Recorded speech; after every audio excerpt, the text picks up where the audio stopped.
Hinampas hanggang sa mapatay at isinilid sa sako ang isang alagang aso na nakawala sa Camarines Sur.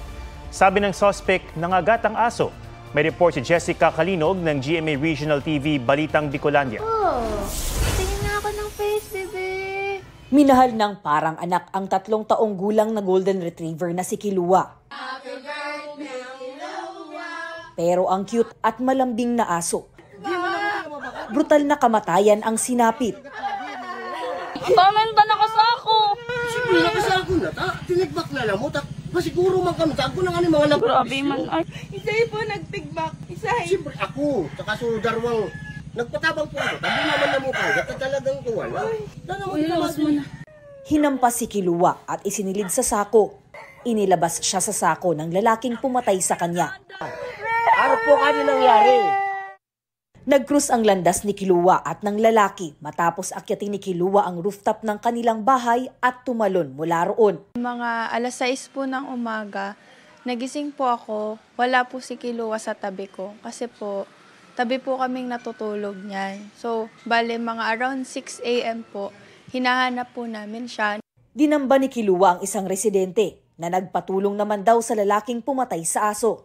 Sa isa pang CCTV, makikitang hinabol ng lalaki si Kilua at saka hinampas ng kahoy. Yung aso, tumawid doon. Yung inaano ko yung matanda, bumalik. Talagang ako naman sinakmal. Buti na lang, dito lang yung tama ko. Dito sa paa. Pumasok yun doon sa tindahan namin.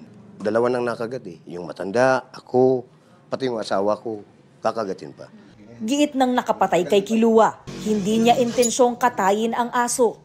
Humarap naman sa barangay ang residenteng kinagat umano ni Kilua. Sabi ng amo ni Kilua na si Vina, kung totoo ngang nangagat ang aso, hindi raw yun dahilan para patayin ito. Yung complainant talagang desidido magsampa ng kaso. Pero kung talagang nangangagat na, kay Puan, dakukun muna to, ikulong para hanapon si May Sadiri. Labag sa Animal Welfare Act ang pang-aabuso at pagmamaltrato sa mga domesticated animal, gaya ng mga aso. Magiging penalty niya is 6 months to 1 year ang imprisonment, and meron siyang doon na parang fine or multa na 1,000 to 30,000. Pwede ang mga ido, sanaw ka na ro. Iga ko. Jessica Kalinog, nagbabalita para sa GMA Integrated News. Mga kapuso, alamin ang State of the Nation. Mag-subscribe sa GMA Integrated News sa YouTube.